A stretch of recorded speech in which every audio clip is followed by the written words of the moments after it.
one, I wasn't born into wealth. So if you look at my story, I actually came from a family that struggled to make ends meet.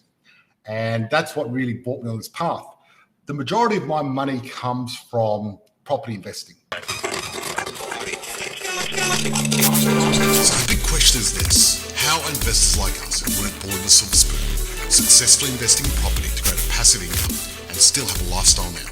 That is the question. This podcast will give you the answers. I'm George Markowski and welcome to the Positive Property Show. Our mission is to empower 10,000 people to create financial freedom through property using the Markowski method. Join us. Hello, George Markowski and Belinda coming to you live tonight. I love what the videographer's done at the end of that video with violins. I just really enjoy it. I love the violins lately for some reason. Now, the violin puts a bit of motion behind it. It gets you going. It does.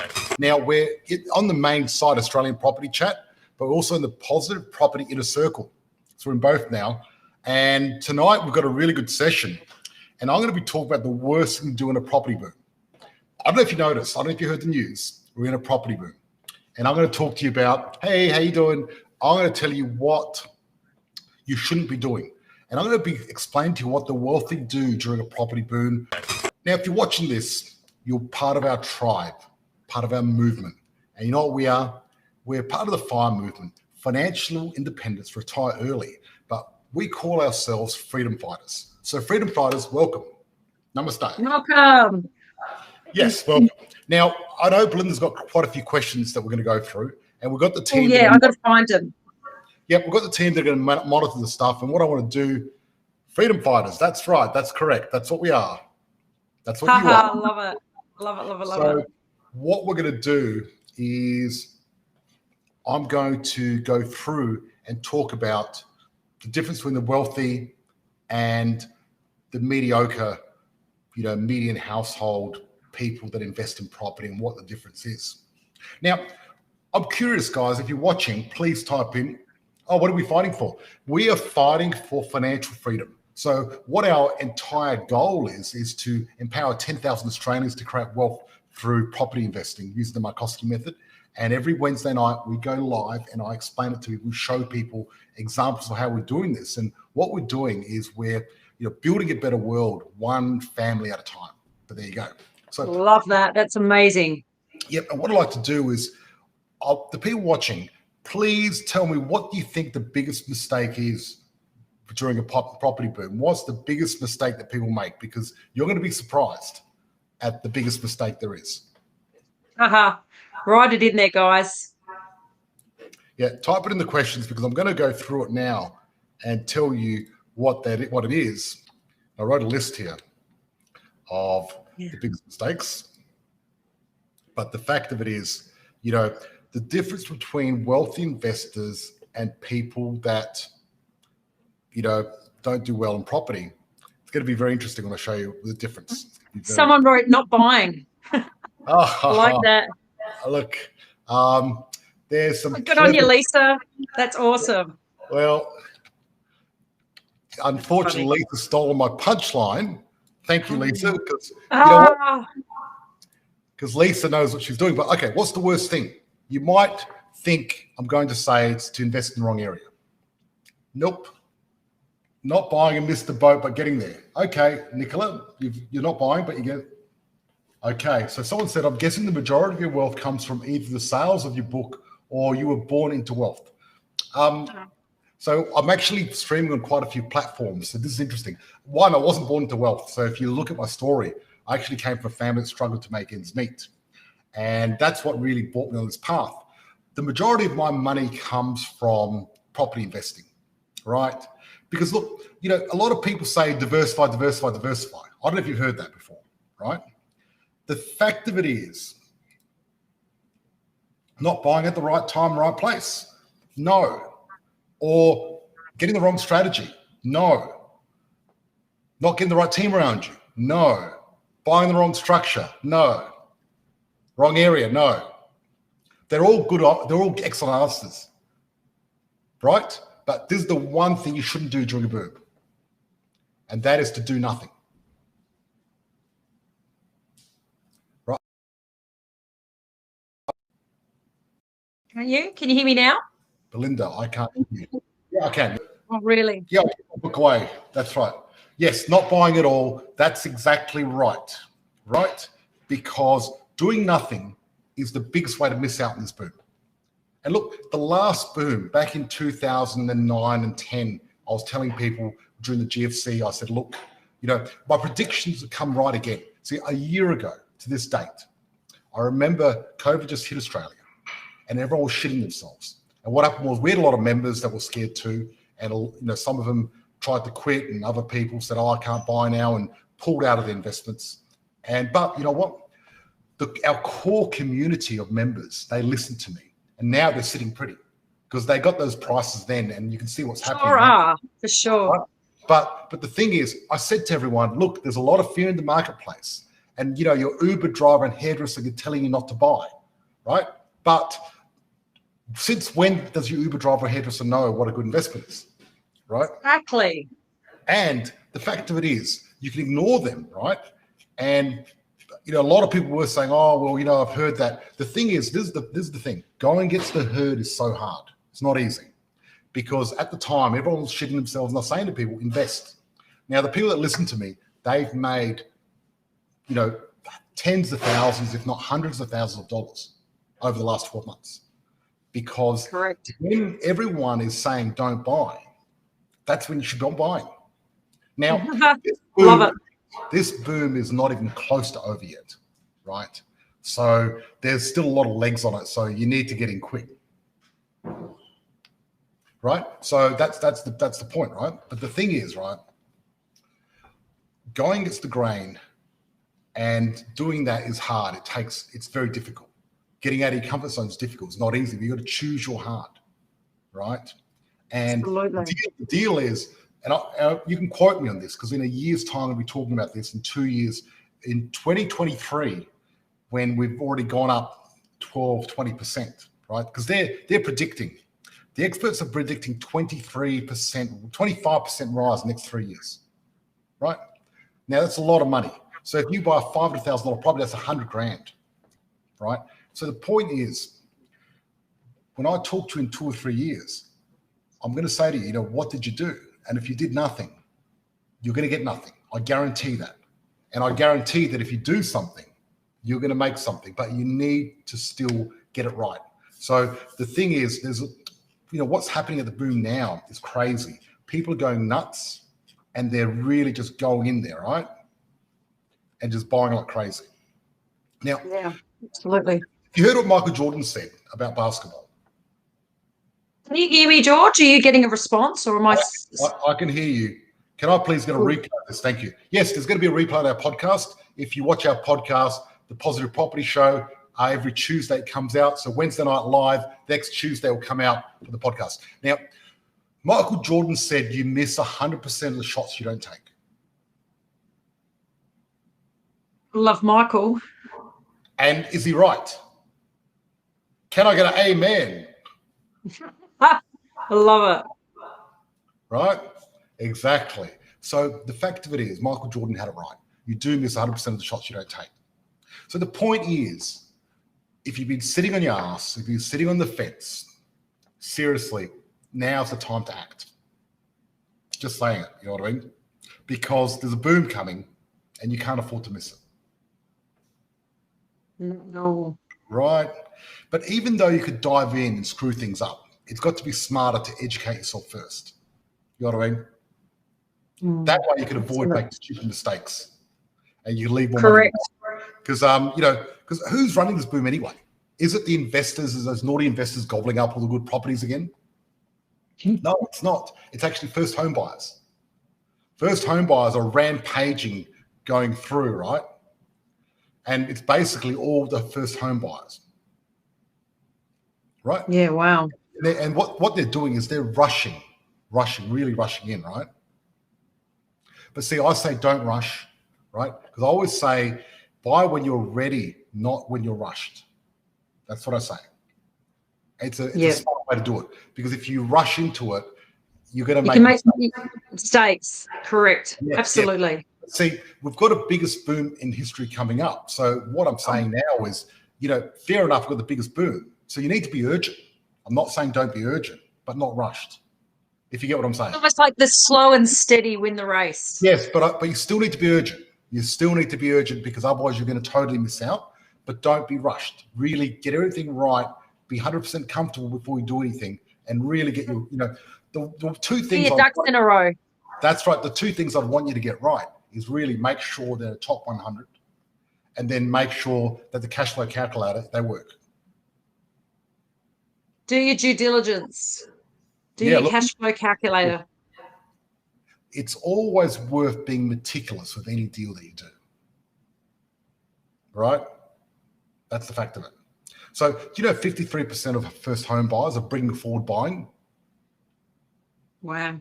Didn't know that one. Yep. So I've got a few questions coming through, and they're coming through thick and fast, George. So I think we need to get onto them. And look, please, we're going to get there, but I really, want to talk about what's happening at the moment, right? Because absolutely. All right, shall we go through some of these questions? Well, look, there was one question that was really interesting on the group, and I want to answer this. Ant Fong had a question in the group about a property where he's got some Indian students renting it. Yes. Oh, that's a good one. I was trying to look for that on the chat. I couldn't find it. I'm going to go find it. This is the question. Ant Oni Fong. I hope I got everything right there with your name, Ant. So I have a 2-bedroom unit rented out to 4 Indian students for $300 per week in Parkside, South Australia. Parkside's a good area. I decided to increase the rent by $5 a week. They call me and say there are no culture of increasing rent when lease is over. He said he has a friend living in the place for 7 years and never increased rent. But I feel like my area, even rent $350 a week for a unit is reasonable price. And they have 4 people, not just 2. How should I reply? Great question, and I'd like to answer that for you because Ant's been a follower of our stuff for a long time. So if you're out there, hi Ant, how are you? Welcome. Please type and say hello. Let's give him some answers. But this is what I'd like to say, right? 1, you shouldn't be managing the property yourself. Correct. Right? So we really want to make sure that, 1, you don't manage yourself. And the reason you don't want to manage yourself is because if you're managing it yourself, one thing is guaranteed, you're not going to get the right market price, right? And that's the reason of having a circle of safety. You can't be an expert in everything. So unless you want to spend 10,000 hours becoming an excellent property manager, don't do it, right? So you need to choose what you need to be good at, right? Yeah, absolutely. That was a good one. He had another one on that. I haven't finished yet. Okay. So the point is, and this is, so you got people like Steve Jobs, the guy from Facebook, what's his name? Mark Zuckerberg, we're on Facebook now. Zuckerberg. Steve Jobs from Apple. You got the guy that did Ford, Henry Ford. What have all these people got in common? These super successful people. I'll tell you what they got in common. They focus on what they're good at, and they don't do anything else. And what they do is they hire experts, right? So, Steve Jobs doesn't, well, not anymore, but he'd never actually serviced his own car or did his gardening or anything else like that. So, you renting your property out, unless you want to be a property manager, you shouldn't be doing that and you should be hiring an expert because, seriously, you're getting $300 a week. You probably could be getting $350, $365, $380, who knows? And that would be worth it itself. So you really need to get an expert in to help you. And that's the key because the reason with property, it's not like ping pong where you got 1 player or 2 players. It's more like rugby where you got a whole team. And if you don't have a whole team in rugby, what do you think is going to happen to you? You're going to get annihilated. That's right. So here we go. So I've got someone here, just what we need, the rich to get richer. Listen to this. So you're fighting for financial freedom to help 10,000 families, but they have more money than the real people who need help.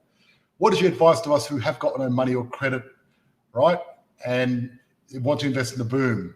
Because this sounds to me like some type of pitch so you can sell your book. Okay. So look,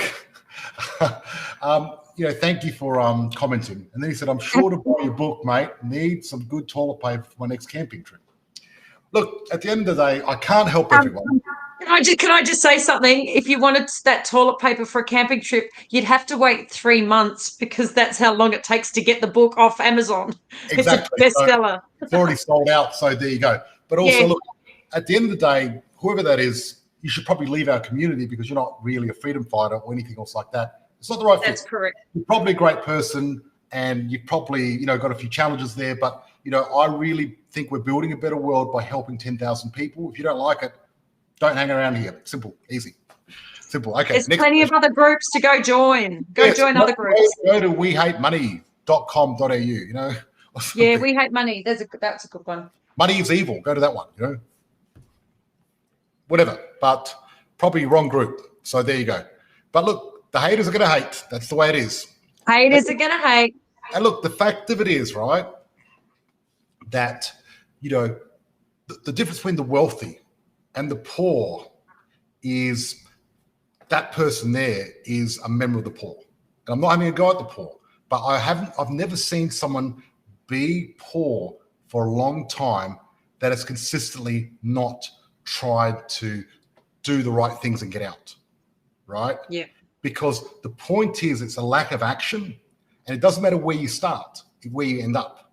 So the fact of it is, this person, whoever commented about my book, whatever person that is, I wasn't born in wealth, and I really, had nothing. I came from nothing and built a multi-million-dollar portfolio. So I'm talking from experience. I've done this myself. I rolled up my sleeves and I did it myself. I've been there where I couldn't pay my rent. I've been there where I didn't have enough money. So I get it. It's I've hard. been there. I've been there when you were working 7 to 8 days a week, and really struggling. Like you've been through it all. I've seen you with making a few mistakes with your portfolio investments, but you got it right. But it took you a lot of lessons and a lot of mistakes to get it right. But you didn't give up. No, and that's the difference because because at the end of the day, right, a lot of people think success is a straight line with it's growing along, but really success is going to be full of potholes and it's going to be full of challenges. And whether you want to invest in property or whether you want a great relationship or whether you want a great business or you want a great career, great health, I don't care what it is, you're going to always have challenges. And it's about getting up again, dust yourself off and learning from what you've learned and keep going. Right? That's right. That's the fact of it. So love Let's your get some of screen, these. George, how do we get down to the bottom? There's been a few questions coming down on this chat on the stream. Okay, so should I save for a home deposit or could I use my super instead? Any info is much appreciated. That's Mocko Turner. So what I'll do is I'll go to that one. Look, with super, you really need to talk to a qualified financial advisor for that, which I'm not. But with super, really, you need a minimum of at least $180,000, and you want to be making, over 85,000 minimum, and even that makes it because you want to be super conservative. Super, it's because there's a lot of expenses, and you're not really getting the biggest benefit from property. What I like about properties and super, and we help our members get properties in super if they so desire, is because with super, that's the property you're going to sell when you retire because you're getting it cash free. You don't pay any tax at all. Tax free, not cash. Lots of cash, but yeah. So that's really cool. You know what I mean? So that's what I like about it. But I'm always saving for a deposit for my next property, right? And what I'm doing now is the more properties you have, the better, because then your tenants are saving money in your bank towards your next property. And then you got more people helping you. So it's all about getting people helping you. The whole point of this is all about leverage, right? Leveraging the circle of safety, leveraging your equity, leveraging your tax, leveraging your tenants, leveraging your properties to help you make money. Because at the beginning, it's really difficult and you put a lot of effort in. But once you've started getting a few properties, they actually multiply themselves. What about DHS investment properties, pros and cons? That's Defence Housing Scheme. Look, there's a word at the end of it called Defence Housing Scheme. Right? And seriously, I would not touch defence housing or NDIS or any of that fancy stuff with a 10-foot pole. The point is, where property goes up, right? Property goes up with the bread and butter, 3 or 4 bedroom family home that a normal family or a normal couple can rent out, which is close to the city. So I don't touch mining towns. I don't touch boom towns. I don't touch DHS. I don't touch letting rooms. I don't touch any of that. I've tried a lot of different stuff. But you know what? We're looking for capital growth. Now, the problem with DHS is defence housing. There's only a certain amount of people that want defence housing, and it's complicated and it's not mainstream. So people aren't going to want to buy it off you. So it's going to be hard for to make money. Right. So I really think stick to the bread and butter. You know, if it's too good to be true, it's too good to be true. All these massive ideas, what people say, you know, about, what do you call it? About investing in all these different tricks. Forget it. You know what I mean? There's no trick. The trick is, and this is the thing. I'm sick to death with all those companies out there that promise, you know, unicorns with bloody fairy floss coming out of their ass over the rainbow type stuff. You know what I mean? Like, you know. Yeah, that's it. I've had enough of the get rich quick mentality. Quick mentality. If you guys are to get rich quick, you shouldn't be here, right? Because I really think that the quick way to make money is a slow way, right? Absolutely. You know, the point is the tortoise won the race because he just kept going. And the people that try to make money quickly and they try to do NDIS or DHS or all these other different schemes and stuff like that, the challenge is, one, there's a lot of effort in, but the problem is the return's not there. The return is really into buying quality property and letting inflation do all the heavy lifting. You know? Because the thing is, I mean, properties double every 7, 10 or 12 years. And you can't beat that. So, you know, whether you're going to want to renovate or you're going to do something else, you can't beat that. You know, the whole renovation thing, it's a lot of bullshit. Don't even waste your time. I know lots of people do that. They buy a house, renovate it. They live in a really shit house for a while and move rooms while they're renovating it. Once it's good, they sell it. Then they live to another shit house. Forget that, right? Life's too short, right? You need to have a bit of fun. And really, at the end of the day, you know, a friend of mine's been doing renovations for the last 15 years. I've been buying and holding. I'll tell you what, I'm a lot richer than him. Not bragging or anything. Absolutely. I mean, I made over $1 million last year without lifting a finger. And that's because my properties did all the heavy lifting, right? So absolutely.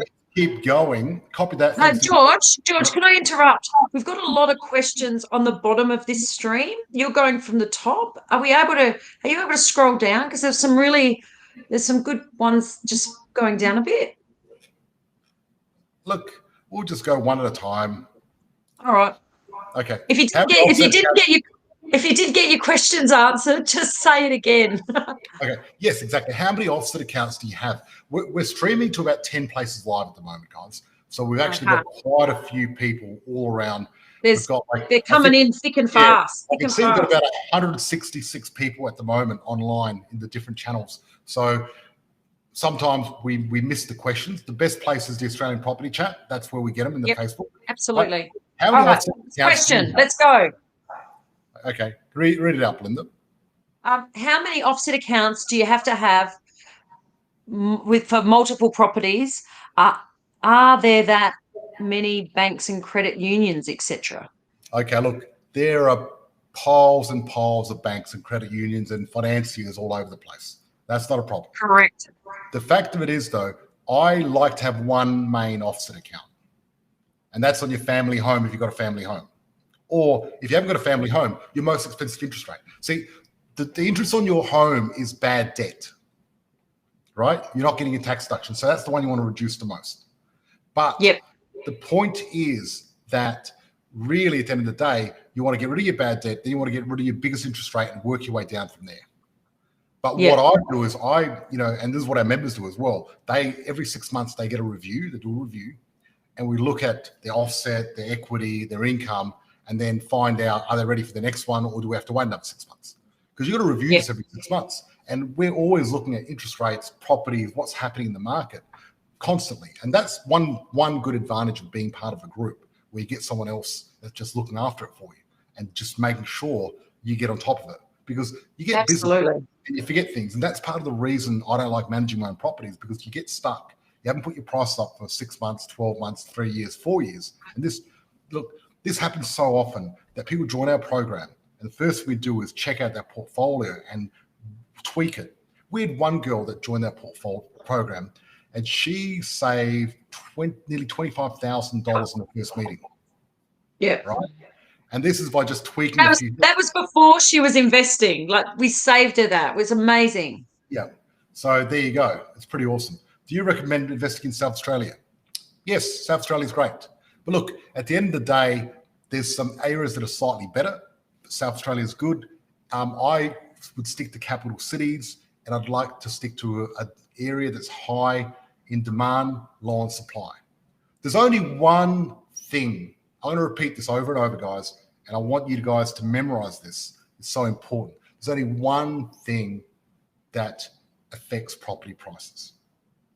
There's only one thing only: demand and supply ratio. That's it. Nothing else. The old DSR. Bring on the look, DSR. if you've got a higher demand and less supply, what do you think is going to happen? Prices will go up. If you've got more supply and less demand, what do you think is going to happen? Price will go down. And that's it. Right. In a nutshell. Everything else around this just centers around this. That's it. That's what it is. So if you want to know the secret, that's the secret. You need to go to an area where there's more demand, less supply. How do you know that?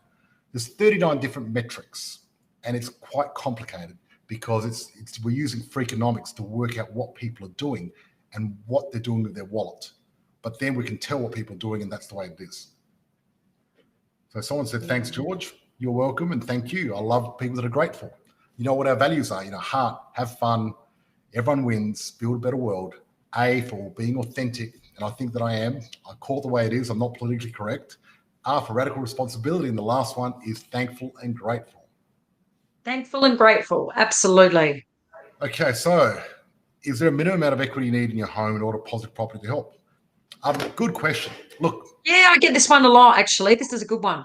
Yeah, that's a really, really good question. Thanks, Theo. So look, the best idea, if you want to know if positive property can help, is really have a talk to Charmaine. Right? Yeah, Charmaine's the girl. Charmaine is our onboarding manager, but she's also, helps with our clients, and she's really good at what she does. So if you want anyone that's interested, She's the best. If anyone's interested in having a chat to Charmaine, just type in free 15-minute call, and our staff will send you a link. Book in with Charmaine, have a chat to her, because there's not a minimum amount of equity, because there's so many different ways of making money. If you've done our 14-day challenge, you'll probably see we've got 9 different ways of buying a property. Correct. And one of them is with cash, the other one's with equity, and then there's another 7 ways of doing it. So there's a lot of different ways of doing it. And at the end of the day, it depends on how resourceful you are and how hard you work. Look, I'll tell you what I did a while ago, and this is when I was starting out. I actually swapped 10 sets of cookware as a deposit on a house. I remember that. That's hilarious. Right? So I actually swapped 10 sets of cookware as a deposit, and I got a $50,000 deposit for these 10 sets of cookware. This is not normal. That's not normal, George. Okay. No, but I'm saying it do whatever it takes. That's what I'm saying. I used the BMW to buy a restaurant, right? Yeah, that's right. I do a lot of things outside the square. So when I first started, I didn't have the cash. So I had to really think outside the square. So when I bought my first restaurant, Spargo's in Adelaide, right? And Spargo's actually sold for a record price. The most expensive cafe sold in South Australia, over $1 million, right? And I had it for 20 years. I sold it about 3 or 4 years ago, I think. Anyway, but when I originally bought that property, I had no money. But I said, I want it. So I had a BMW, and what I did is I ended up getting a loan on the BMW and getting some cash and putting the cash in. And it worked. We've actually had members that have sold things like, jet skis and stuff like that. You do whatever it takes. Yeah, borrow money from family, get your family to help you with equity. Doesn't matter, because at the end of the day, if you getting out of your comfort zone and getting a deposit is hard, right? But you know what? Not having investment property is even harder, if you ask me. You just got to choose your heart, you know. And sometimes you got to hustle. So Yes. We yeah. like a good hustle. A good hustle, kids. You know, I talk about passive income now, but when I first started out, it was all hustle. You know, I was hustling. But you know, this is the thing. You know what the rich do? The rich don't diversify. You know, Gordon Buffett, you know what he said? Don't diversify. You hear this thing, diversify all the time, and then people go, oh, a little bit of property, a little bit in shares. No, you know who talks about diversification? People that went to school and learnt it out of a book and that's, tell you, like, Right. a lot of financial planners say diversify. Put something in shared portfolio, a bit in this portfolio, a little bit here, a little bit there, Bit of this, bit of that. sprinkle a bit on top, and there you are. Look, the rich, the real rich, you know what they do? They find one or two things that works really well, and they put all their money and energy into that, and they become excellent at it, right? 90%, That's right.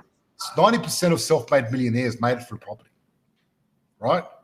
They don't say safe as Bitcoin, safe as shares, or safe as anything else like that. They say safe as houses for a reason, right? So when borders open, immigration increases, demand increases, then boom, boom, time again. Good question.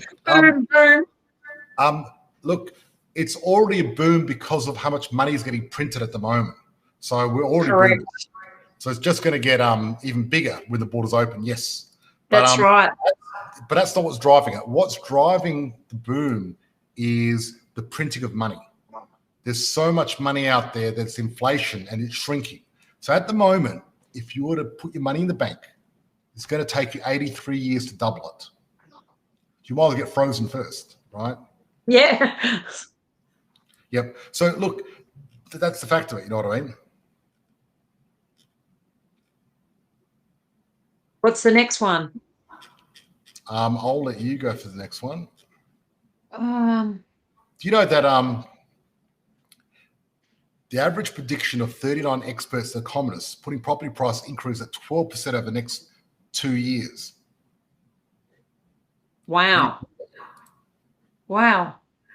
Someone said, thanks heaps for replying to my question. You're welcome. I really appreciate people that are what do you call it?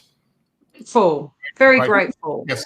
And look, yes, anyone that needs a meeting with Charmaine, just type in, 15 minutes meeting and I'll get our staff to book out so you can do it.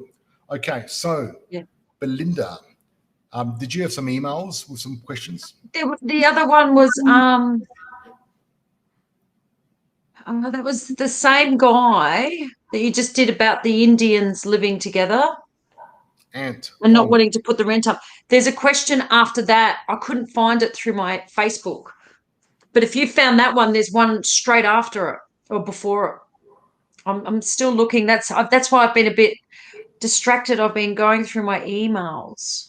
Oh, look at this. Okay. Yes. So we're having a dual conversation. We're having one on positive property in a circle as well, which is great. Ah, right. Yes. So Kathy just said very informative. Thanks, George. You're welcome. Definitely. And look, anyone in positive property in a circle, got any questions, I'm happy to do that. What I've been doing lately, guys, is we're building out our membership site. So no matter what question you've got in property, we can answer it. Yeah, that's what we're doing. And part of that is I'm getting rid of that little positive property logo because it was in my head, in the middle of my head. There you go. We got a little baby one now. Little baby. There's a baby George. Yeah. Anyway, it's a baby George. Yeah. So my goal is now I'm going to be answering every single member in our group. I'm going to answer any question they've got with property personally. And I'm going to be doing that, recording it live so I can share it with everyone and keep sharing the learning. And that way everyone gets a benefit out of it and I'll put more effort into answering it properly. How good's that? Yeah. Amazing. That's right. Then what I'm planning on doing, there's an Israeli company. And guess what they're doing now? Tell me. They're building clones. Oh, really? Has it got to that stage? Has it started? I know there was talk about it. Yeah, let me tell you. So I'm actually thinking about getting a clone of myself. Oh, no. Yeah, seriously. One's enough. One's No, enough. let me explain. It's a digital clone, right? Have you heard of a digital clone before? I'm a digital clone. Yeah. Fantastic. What they do? I want one too. I want Yes. one too. This is what happens, right? What they do is they get an AI. It reads all your articles, blogs, emails, and books, and watches all your videos, listens to all your audio, right? So you need a lot of information, and then what it does, it turns it into actual intelligent digital being. Yep. I have heard of this. So then what happens is, I'm thinking about setting this up. So I'll get this George online, and you can ask George questions. And because it knows everything I know, it should be able to answer in the same way. Obviously, I'm going to have to test him out first, right? I'm thinking about cloning myself, so there you go. Fantastic. Hey, we've got a question. I just asked a broker. Oh, do you want to put that through? Oh, Yeah. okay, you'll put it. Which Facebook group should be using other different groups? Hi, Julia. Yes, there are. So we, on Wednesday night lives, we're normally live in the Australian Property Chat. That's what we're monitoring. But we're also live in Positive Property in a Circle, and we can see you in there. But you're welcome to come to the general group, and together as everyone. I've gone live Positive Property in a Circle, but please come and join the Australian Property Chat, so that way I can actually see you more clearly. And then once a month, we do the monthly Sherp, and that's a private on the Zoom with our members. And what we're planning on doing now is I'm planning on every month bringing out a new expert. Last month, we had Adrian Cartland, who does asset protection, and that worked really well. And there you go.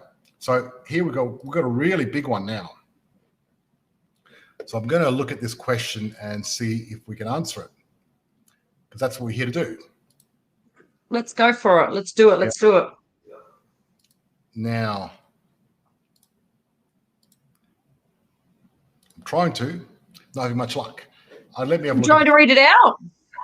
Yes, can you read it out? Okay. I just asked a broker. He said, with my salary and a savings, I can buy a $450,000 house. Where should I buy? I am living in Adelaide, so I'm thinking either buy 2 or 3 cheap houses in Elizabeth worth $150,000 each, with a rental return around 10% with solar, or one house in Marion. I did a quick research to see if it's in the top 10 suburbs. I have a farm in Murray Bridge. Maybe I think of spending $150 to build a new house there and rent it out and buy 2 more in Elizabeth. I'm also thinking of Darwin as a higher solar fit.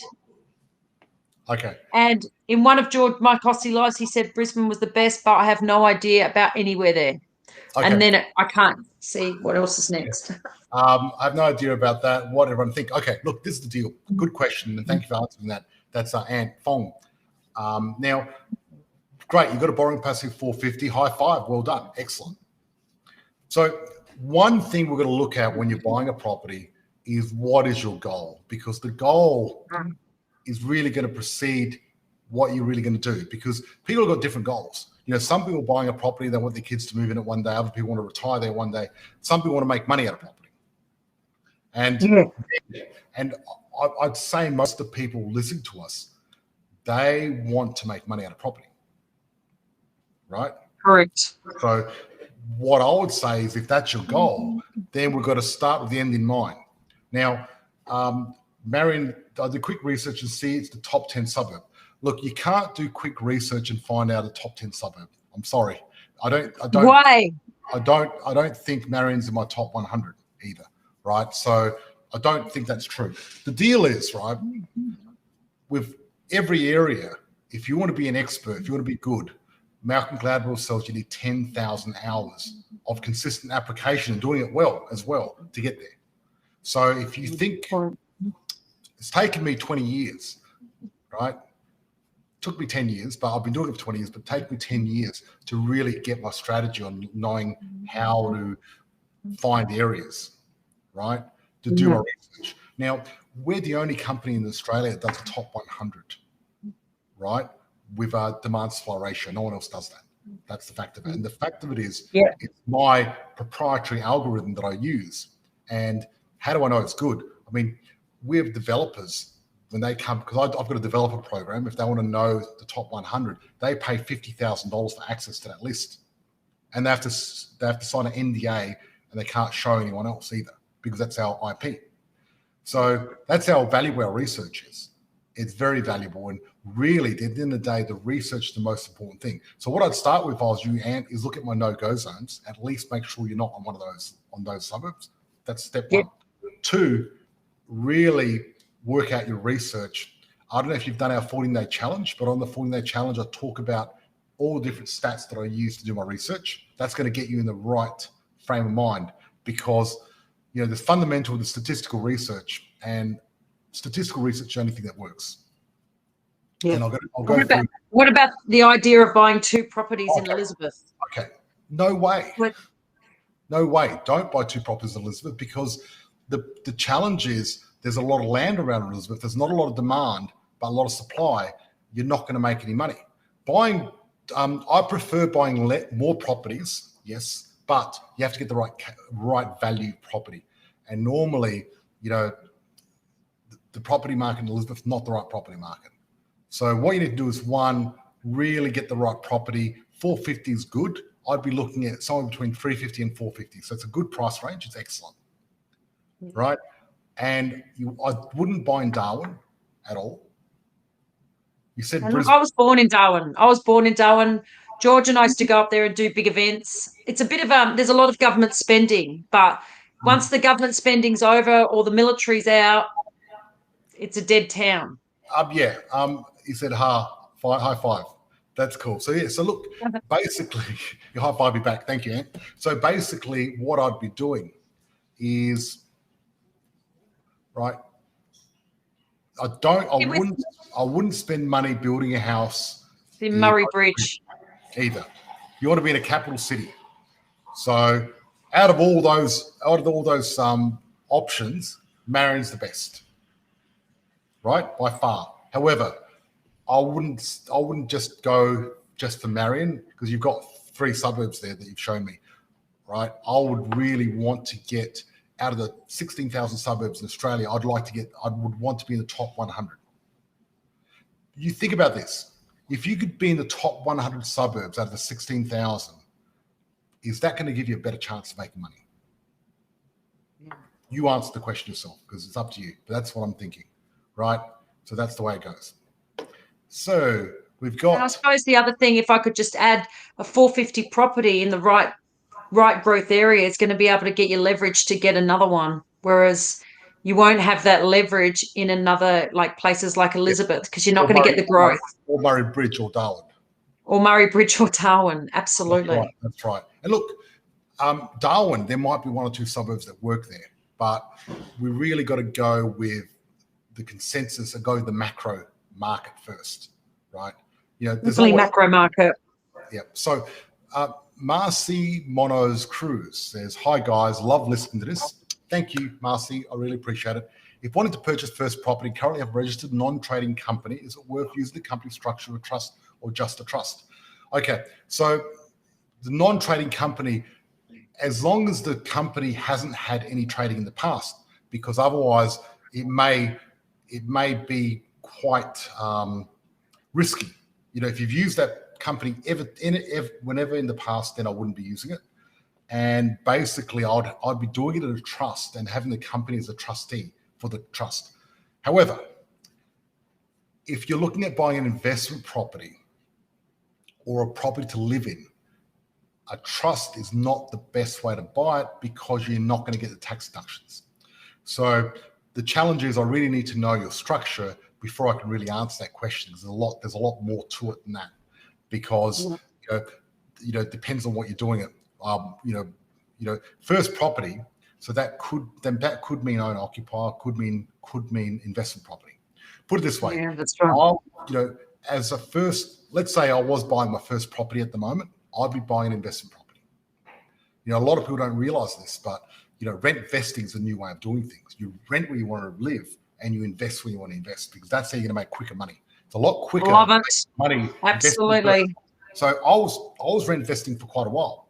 People don't realize this, but for a long time I had no owner occupier, and for a reason, because I only want to invest in things that are going to make me money, and owner-occupier wasn't making me money. So I was investing in properties and I was renting. Now I bought my own property, but I really think reinvesting is better. But Marcy, you probably need to book in with Charmaine, have a chat to Charmaine. Anyone wants to book quick with chat with Charmaine? her. Have a quick chat to her, Marcy, because yeah, that might just give you a bit of clarity to know what the next step is. Is it better to go through banks or money lender for a home loan? And what percentage do you need for a home deposit? My apologies, I'm very new to real estate. Don't apologize. You're welcome. Look, We all started somewhere. never, ever, ever go direct to a bank or a money lender. Okay. So I suggest you find a good broker, a broker that runs their own business, that have got at least 20 or 30 different places they can get you, they can shop for you. And you want a broker that understands property loans, because the challenge is a lot of people don't know how to structure a property loan. If you don't structure it right, you're not going to get all your tax deductions. But also, the banks like to cross collateralize and take and really, control everything you've got, and you want them to have less control. So the key is finding the right broker. And what percentage do you need for home deposit? You can buy a property with little as 5%. The percentage deposit is not that important.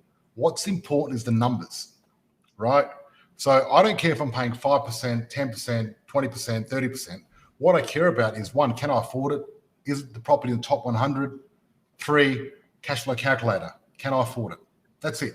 If you can afford it, you can do 5. That's fine. If you can't afford it, you shouldn't be doing anything. So someone said, haha, that's amazing. Thank you. I really appreciate it. You're amazing too. Thank you for watching. Okay, what's another little question there? I mentioned that public houses have been sold off, so demand for rent has gone up apparently in Elizabeth. So many people are trying to squeeze into single homes. Look, yes, demand has maybe gone up for rent. Demand for rent's gone up everywhere except for the CBD. So what's happened is units in the CBD have gone down quite dramatically, and everything else has gone up. But everything's gone up, everything. And yes, demand's gone up, even in Elizabeth, but I still wouldn't be buying there. That's not enough for me. You know what I mean? What I need, I'm very clear. The thing is, having clarity and knowing exactly what you're looking for is so, so important, because that's how you know if you've got it. And you need to be so clear on what you want. Do you want somewhere where rent's gone up a little bit? Maybe. But you know what I want? I want properties that are going to double in the next 7 or 10 years. That's the only criteria. Absolutely. Okay. Listen to this. This is interesting. Very interesting. Some area like Moree is such a good rental yield. What is George thought an area like that to invest? Yeah, Moree's got an amazing rental area. It's a beautiful place with some springs and things like that. I've actually got cousins that own property there, funny enough. So Moree, I'm not familiar with it. Yeah, Moree's in New South Wales. New South Wales. So anyway, this is the deal. I stay out of one-horse towns. I stay out of anywhere. And look, if you've got a good rental yield, that's a sign. If you've got a good or bad rental yield, that's a sign not to invest in that property.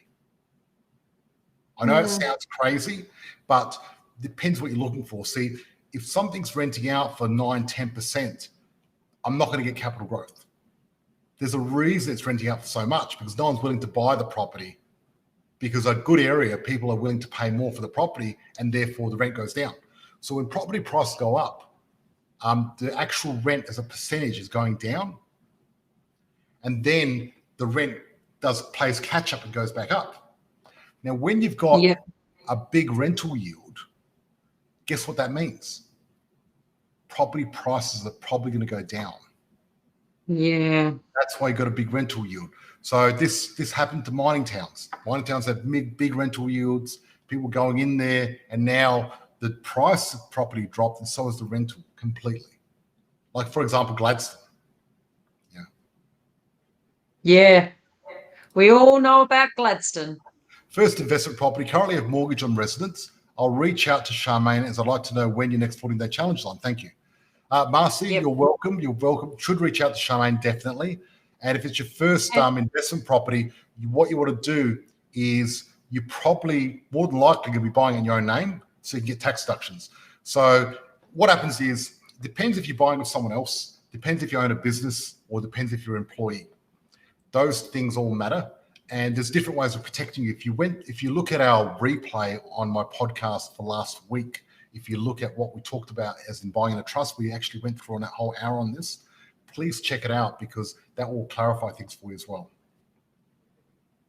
Yeah. Okay, Beautiful. so now let's have a look. But I feel like I did the maths area that I mentioned have higher rental return. Do you have any example of data that you bought before so I know what to expect? Okay, but I feel like I did the maths area that I mentioned have higher rental return. Do you have any example? Look, I don't really This is a understand. continuation of another question. Yeah, I know, but the deal is though, the area that I mentioned have higher rental return. What area specifically, and why are you looking for higher rental return? Because looking for higher rental return is not part of our strategy. Our strategy is very clear. We want our properties to double. That's where the money is. So if I buy a $500,000 property and it doubles in 10 years, I've made $500,000. Give me another strategy and give you $500,000 out of one property for less than $20 a week. Seriously, imagine you putting $20 a week away into the bank or in Bitcoin or in stocks. You're not going to make $500,000. That's no way. what I'm talking about with our strategy. So awesome advice. Thanks again, team. Moko, you're welcome. Thank you so much for joining us. How long have we got, Georgie? What's the time? Thanks, George and the team. Love this live shows and your valuable answers. They really help to clarify the doubts. God bless. God bless you. Oh, that's beautiful. Avi, thank you so much. I really appreciate it. So look, guys, we've nearly gone an hour. We've gone really. Oh, wow. Yes. I've got to get to some coach. I've got to go do some coaching. I know you do. Look, have fun at your coaching. We're going to say goodbye to everyone. Guys, thank you so much for joining us. Hey, look, so good. Thank you for joining in tonight. Charmaine, just type in, just do a message and say, meeting with Charmaine. If you want to do a 14-day challenge, type in 14-day challenge. Thanks for joining us. Really appreciate it. You know what? I really love it. My favorite day of the week is Wednesday night when I come and interact with you guys. And tonight, everyone's been, giving me energy by asking questions and commenting, and I'm just saying thank you so much. I'd love to see you next Wednesday. Okay, so let's have a look. One more question. You mentioned once before, George, not to buy more than one property in the same area. Do you mean areas such as suburb or council? Yes, can I explain why? Look, we've gone an hour. I'm going to have to do this next week. We'll save it for next week. Yeah, sorry. That means same bad channel, same bad time. Come in next week and I'll talk to you about the 5 ones and how to keep yourself safe. And I'll show you exactly why we don't buy, duplexes, why we don't buy the same property in the same suburb, because this is so important. It's one of the keys to this. And this is actually similar to what stock market does, where you don't put all your stocks in one company either. You share, you diversify. So there is a bit of diversification there. Spread the wealth. Yes, sometimes I am. So it's good. So guys, thank you so much. Have a great Wednesday night. See you next Wednesday. See you then. It's better than see you next Tuesday. We'll see you next Wednesday. See you next Wednesday. See you. Bye-bye. Thank you for listening. I'm grateful for all our listeners around the world. If you found this podcast valuable, please share with someone that might find this useful, and please join our tribe of purpose-driven investors, increasing income and impact in our Facebook group, Positive Property. Please note, with a multi-million-dollar property portfolio and a passive income, I've become incredibly successful in investing in property. The fact of it is, however, many people may find investing in property challenging. It's not easy, and it takes a lot of hard work. However, becoming educated to make an informed decision and having the right advisors gives you the tools you need to succeed. The most important part of this formula, however, is to actually take action and apply that knowledge. It is important to understand the information I share is of a general nature only and is not taking into account your unique circumstances. If you're considering investing in any asset class, you need to seek the advice of an independent professional advisor who will be able to look at your specific situation. Be sure your advisor has actually achieved the kind of results you're seeking. Many won't have, so beware. We've taken great care putting those educational resources together. We'd be surprised if you didn't find any errors or omissions. If you do, our legal team says we have to say we're not responsible for those. In fact, as with all things, even your success, we're not responsible. That responsibility always has and always will come down to you and the actions you take. We're passionate about supporting you in that process and helping you increase your ability to create wealth live the life you desire, and provide all the things you dream of for you and your family.